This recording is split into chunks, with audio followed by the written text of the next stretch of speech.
의를 위하여 핍박을 받는 자의 복이라는 제목으로 말씀을 나누겠습니다.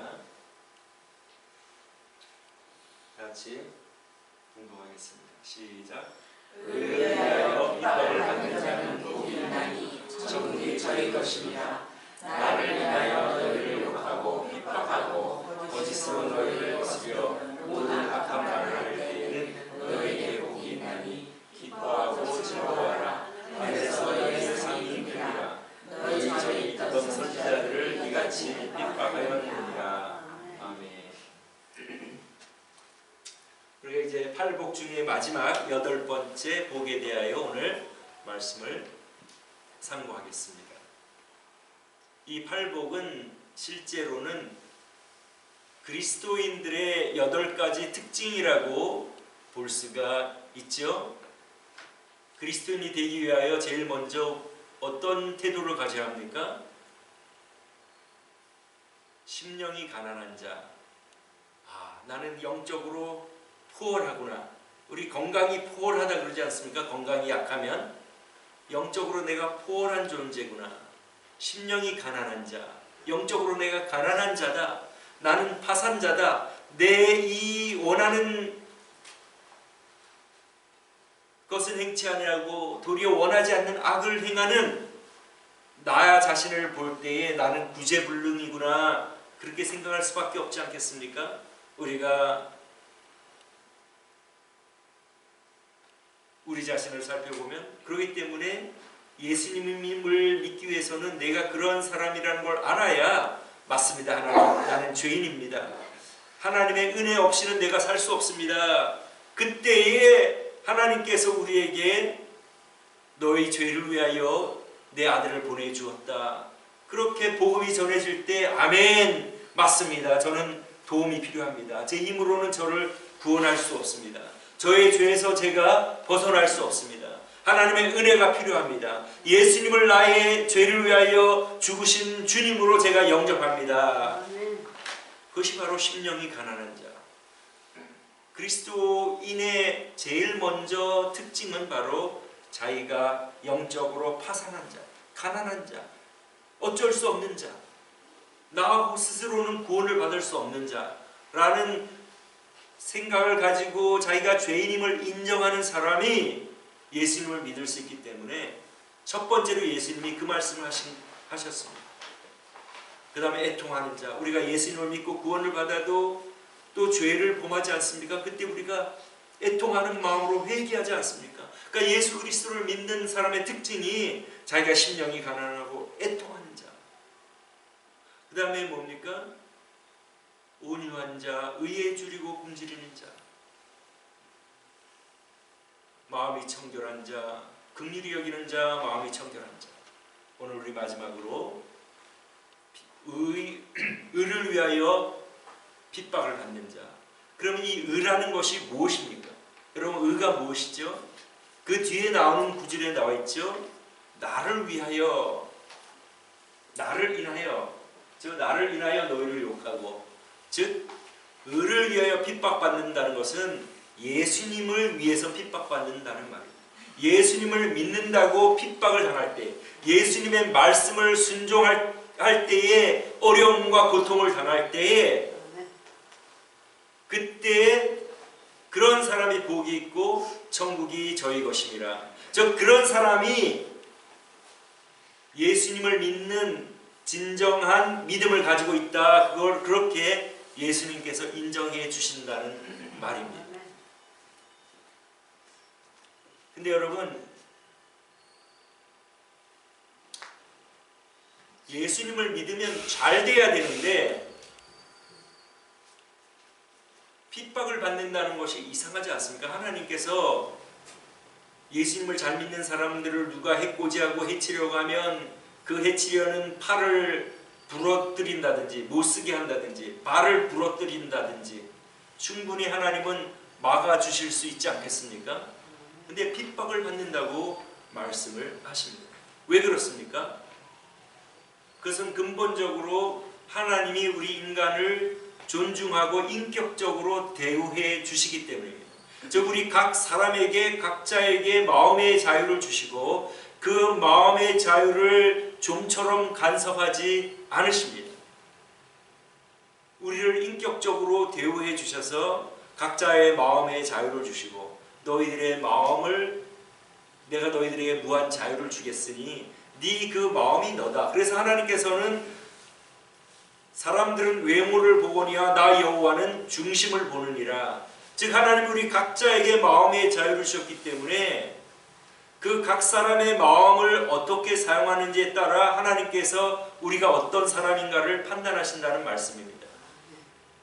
그래서 사람들은 겉에 드러나는 것을 보고 판단하고 생각을 하고 추측을 하고 평가를 하지만 하나님께서는 가장 근본적인 그 마음에 우리 마음 깊은 곳에 있는 나만이 알고 하나님이 아시는 그것으로 우리를 판단하십니다. 그렇기 때문에 각자에게 자유를 주셨기 때문에 이 세상에 죄가 들어온 이후부터는 우리 의로운 사람들이 하나님을 잘 믿는 사람들이 고통을 당하게 됩니다. 그것이 바로 아벨과 가인에게서 잘 보여지지 않습니까? 아벨은 하나님께 잘 제사를 드리고 가인은 하나님의 방법대로 제사를 드리지 않았습니다. 네가 네 옳은 일을 했으면 왜 낯을 들지 못하겠느냐 하나님이 말씀하지 않습니까? 그러니까 가인도 자기가 뭔가를 잘못했다는 것을 알고 있었다는 말입니다. 그러나 이 가인은 분이 나고 화가 나서 자기의 제사가 드려지지 않자 나중에 들에서 자기 동생 아벨을 죽이지 않습니까? 바로 그것입니다. 하나님께서 막아주시려고 했으면 막아주실 수 있었지만 막아주시지 않아요. 가인아 너에게 마음의 자유를 주었으니 네가 원하는 대로 해라. 그렇지만 아벨은 하나님께서 이 땅에서 죽지만 하나님 나라로 옮겨가지 않습니까? 천국이 있기 때문에 하나님께서 그것을 허락하시는 것입니다. 그래서 믿지 않는 사람들, 어떤 사람들은 하나님이 계시면 왜 저런 선한 사람들이 죽느냐? 너 하나님을 잘 믿는 그리스도인들이 왜 저렇게 비참하게 죽느냐? 6.25 때 그런 일들이 많이 있었죠. 제 아내의 할아버지와 그 아들들과 사위들이 순교를 했다고 합니다. 하나님을 잘 믿으면 보호를 해줘야 되는데 공산당들이 나쁜 마음으로 예수 믿는 사람들을 죽이니까 그냥 그렇게 죽는 거예요. 그렇죠? 하나님께서는 우리 각자에게 마음의 자유를 주시고 그리고 우리가 잘못했더라도 그렇게 죽인 사람 공산당들도 살아있는 동안 회개하고 하나님께로 돌아오면 하나님의 은혜를 입고 구원을 받겠지만 끝까지 자기 생각대로 자기가 원하는 대로 나쁜 생각과 나쁜 마음을 가지면 결국 심판을 받을 수밖에 없습니다. 그것이 바로 핍박이 오는 이유입니다. 그래서 예수님께서 너희가 나를 잘 믿으면 너희들은 탄탄대로를 걸을 것이고 이 땅에서 굉장히 평안한 삶을 살고 축복된 삶을 살 것이다 그렇게 말씀하지 않고 의를 위하여 핍박을 받는 자, 나를 인하여 핍박을 받는 자, 우리 하나님을 믿을 때에 핍박을 받을 것을 예상하라는 말씀입니다. 즉 그걸 통해서 우리의 믿음이 참됨을 우리 스스로 확인을 하고 또 하나님께서도 우리의 믿음을 인정해 주신다는 것입니다. 실제로 그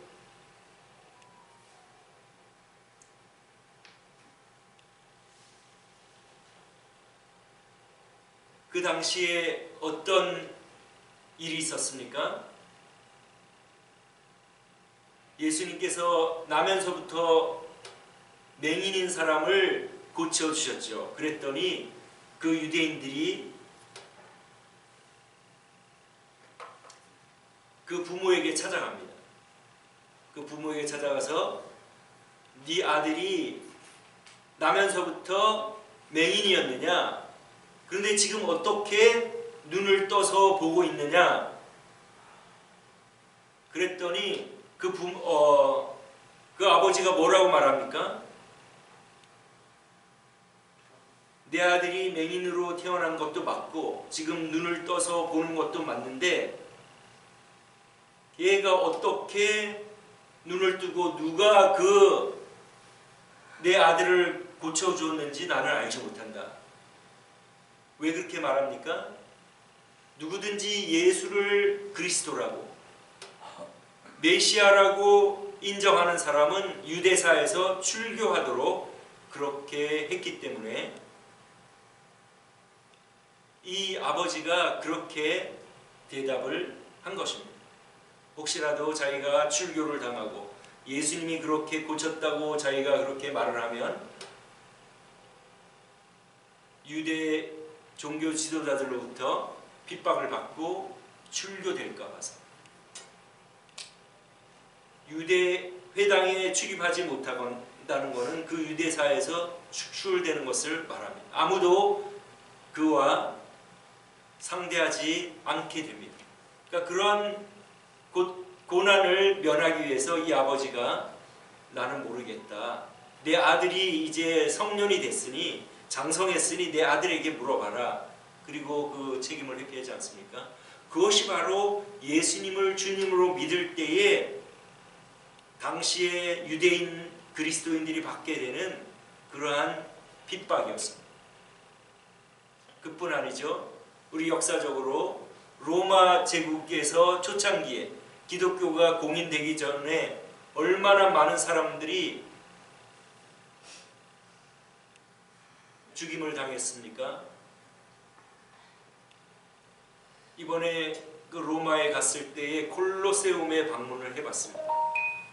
그 원형 경기장에 갔을 때에 여기서 우리의 믿음의 선진들이 끌려와서 맹수의 밥이 되었구나 하고 감회가 새롭고 그들의 믿음에 대하여 다시 한번 생각을 해보게 되었습니다. 우리 한국 초창기에도 그렇지 않았습니까? 옛날 우리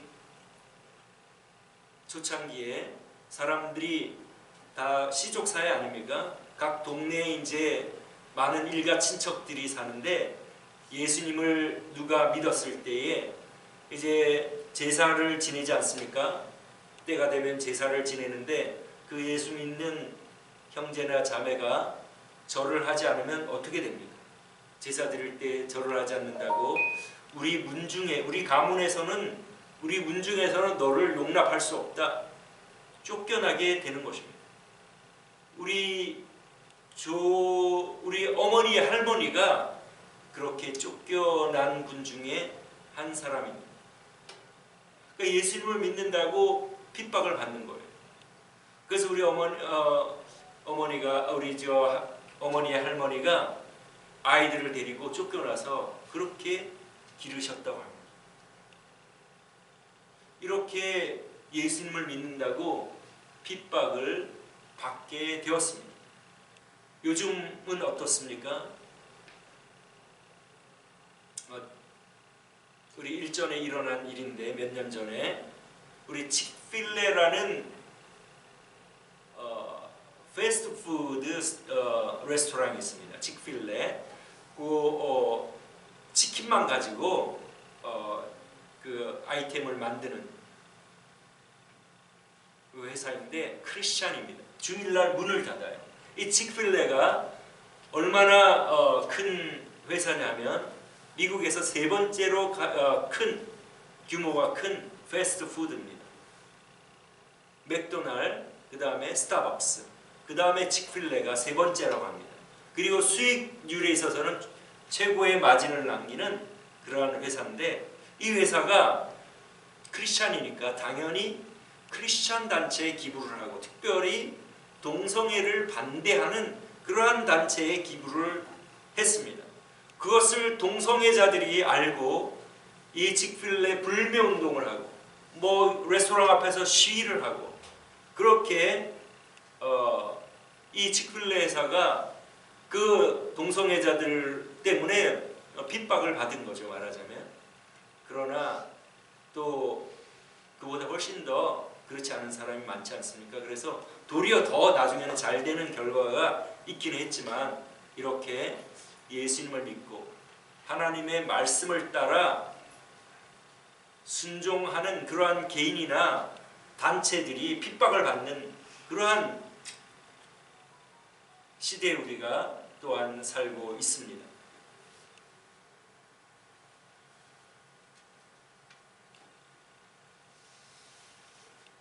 그런데 이러한 그 동성애가 특별히 왜 이렇게 사회적으로 이슈가 될까요? 그것은 이 동성애에는 그 사탄의 그 계략이 있기 때문에 동성애가 특별하게 이슈가 되는 것을 된다고 저는 생각을 하고 있습니다. 왜냐하면 하나님께서 우리 인간을 만드시고 명령하신 첫 번째 명령이 무엇입니까? 생육하고 번성하라, 땅을 정복하라, 충만하라, 땅을 정복하라. 생육하고 번성하라, be fruitful, multiply.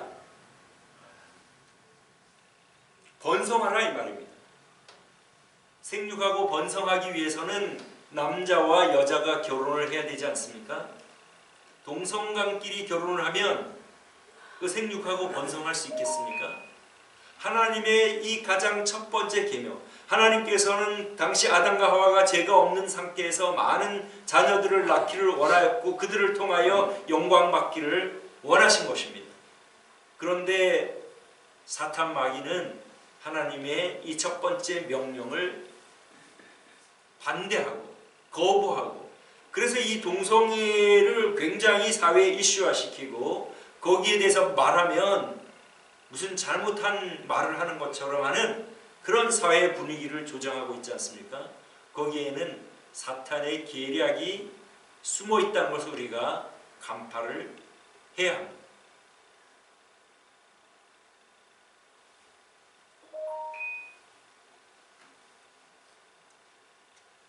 오늘날 우리 서방 세계에 사는 그리스도인들은 옛날처럼 핍박을 받지 않습니다. 우리 미국에서 예수님을 믿는다고 그렇게 많은 핍박은 없죠. 사실은 지금 뭐 동성애 같은 이러한 이제 바른 말을 하면 그런 어려움들이 있기는 하지만, 그러나 그 외에는 거의 대부분 우리는 뭐 예수님 믿는다고 핍박을 받지 않습니다. 북한이나 무슬림이나 이러한 사회에서는 아직도 핍박이 있지만은 우리 서구 사회에 지금 미국과 한국에서는 그런 일은 거의 없죠.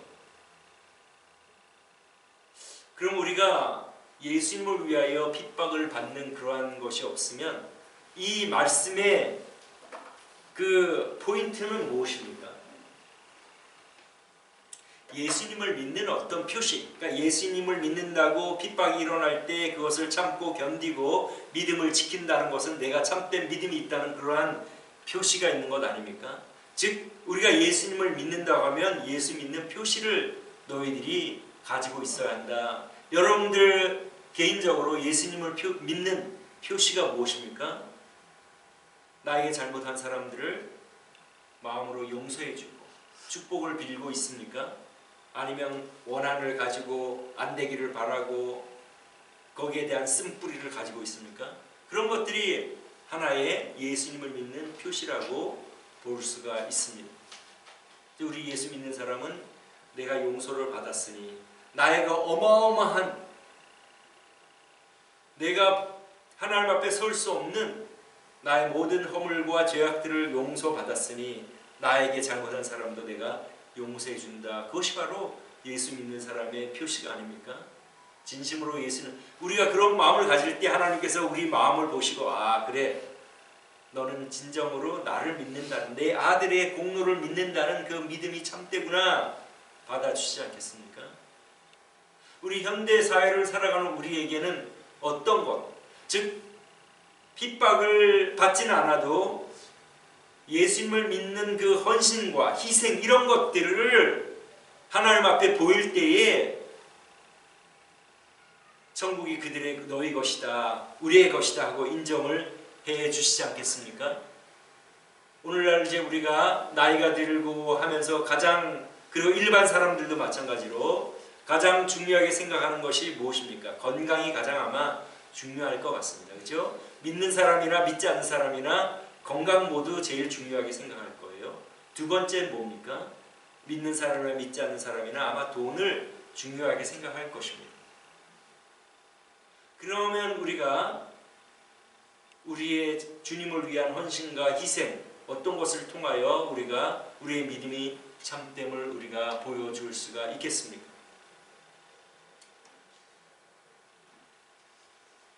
우리가 우리의 헌금을 통하여 선교하고 전도하는 데 사용하면 우리가 가장 중요하게 생각하는 거니까 그걸 통해서 우리의 믿음이 참됨을 우리가 스스로 인정할 수 있지 않겠습니까? 요한 웨슬레가 그 사람이 참된 그리스도인인지 아닌지 알려면은 두 가지를 보면 된다.